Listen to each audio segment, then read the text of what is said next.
kasama naman po natin si Manager Bantol. So, pasensya na po at medyo napatagal po yung wala kaming vlog dahil nga ayun na busy ako masyado. Dami akong ginagawa. Pero okay na rin. Ayos na. Sige. So, ngayon mag-vlog ulit kami ni Manager Bantol. So, Manager Bantol, Sana hinihingi ko po sa inyo yung mga pangunawa nyo kasi talagang sa buhay namin ay meron din kaming mga problema na kinakailangan ayusin. Kaya medyo ano ba ito, naputol yung aming vlog news, no? Magpapanibagong panimula naman uli at ito magsasama-sama na naman tayo at maririnig nyo naman yung mga paliwanag namin, ano? Narito naman ako sa panibagong umaga ngayong araw. Magandang umaga po sa inyo sa mahalagang interview session tulad kong Pilipino sa Vlogger News of the Philippines, Palawan, sa tinig ng cellphone ng mamamayan sa buong Pilipinas. Sa lahat pong nakikinig sa amin at naghahanap ng aming mga vlog news, sa mga narinig nyo sa aming mga paliwanag ito sa mga nakaraan, nagpapasalamat po kami ng buong puso sa mga nagsuporta sa amin doon sa vlog namin. Kung ano man po yung mga narinig ninyo sa amin, lubos po namin uunawain at gagampanan ang serbisyo ng buong katotohanan. Mahirap po talaga isipin yan lahat ng totoo, pero itong vlog namin news, ginagawa po namin para makatulong din naman sa buhay ng lahat. Kung ano man yung kinakailangan namin ipaliwanag dito, pero kinakailangan namin dito yung comment. Huwag naman masyadong mabigat yung comment, pero kung kinakailangan na ibigay nyo sa amin yan, tatanggapin po namin yan, yung tungkol sa comment ninyo. Binabati ko rin yung magandang umaga sa mga pamilyang Arsigono sa Barangay Lukbuan, kay Joel Arsigono at yung mga kapatid niya kay Ed Arsigono at kay Sister Mirna, yung madre. Nagbigay po ako ng paliwanag sa kanya tungkol sa inaambisyon ko sa buhay na gusto ko po ulit magkaroon ng panibagong pamilya. Kung ako'y pahihintulutan ng isang madre, magpamilya ulit. Pero ang sinagot po sa akin, nagpapasalamat po ako ng sagot na kapag mayroon pong blessing ang Diyos at ang simbahan, pinapayagan ako magkaroon ulit ng pamilya. Yun po ang hinahanap ko at talagang kinakailangan ko talagang maabot yung pangarap na yun na para magkaroon ako ng panibagong takbo ng buhay sa kalagayan ko sa ngayon.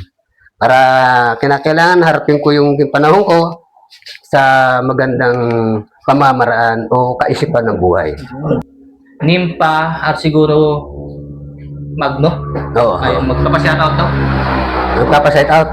Nagpapabati yun. Nimpa Arsigono Magno, maraming salamat din sa pakikinig mo sa amin dito sa vlog namin. Matagal din ang pinagsamahan natin diyan sa paghahanap buhay diyan sa propiedad mo. Mahabang panahon din na pinagserbisyon ko yung yugan mo sa malinis na pagtatrabaho, paghahanap buhay at maayos na ang pagsasama natin habang lumilipas ng maraming taon sa paghihirap niya sa nyugan nyo sa pagtatrabaho. Pero okay lang naman talaga hanggang ngayon. Ang kalagayan namin dito, kumusta ka na riyan? Ano na ang sitwasyon mo ngayon? Sana'y maging mabuti naman ang sitwasyon ninyo dyan. Eto, Nimpa, magandang umaga po sa'yo. Sana'y maging gabayan ka ng buong may kapan. Yan. Thank you po kay Ate Nimpa. Ipaparating ko na rin sa lahat yung mga kalagayan natin sa panahon. Kumusta na po kayo? Dito talagang nakikita ko rito sa nasa panahon na tayo ng tagulan. Kaya kinakailangan maging maingat tayo, maging alerto, kung tayo sa mga kalagayan sitwasyon natin ngayon sa panahon ng bagyo na pumapasok, talagang napapanahon na para mag-ingat at mag-isip ng tama. Yun po ipaparating ko sa inyo mula nung siyempre sa panahon na tayo ng bagyo na andito sa June, July, August, September, October, November, December, hanggang December lang ito. Kinakailangan po natin mag-ingat. Sana gabayan tayo ng Puong May Kapal sa sitwasyon ng bagyo natin. Talagang gawin na po ito, yung talagang taon-taon pumapasok na talaga itong ganitong sitwasyong bagyo sa buhay natin. Kahit saan. Pareho tayong naghahanap buhay, pare-pareho tayong nagtutulungan para doon sa batas ng kabutihan sa takbo ng buhay ng pamilya. Ang mahalaga, kung binubuhos mo ang tiwala sa isang tao, kahit makipag-usap ka sa marami, kaya lang, ang iba naman medyo may kataksilan din. Tama. Sinabi ngayon, pagkabukas yung iba naman. Iba naman. Iba. Pero ako naman hindi ako ganon. Basta't buhos ang tiwala mo sa akin kahit makipag-usap ka sa iba o sa kararami, hindi na mababago ang desisyon ko. Tulad yan ng haligi ng tahanan na hindi mo na mabago pag nakita mo na ang katotohanan.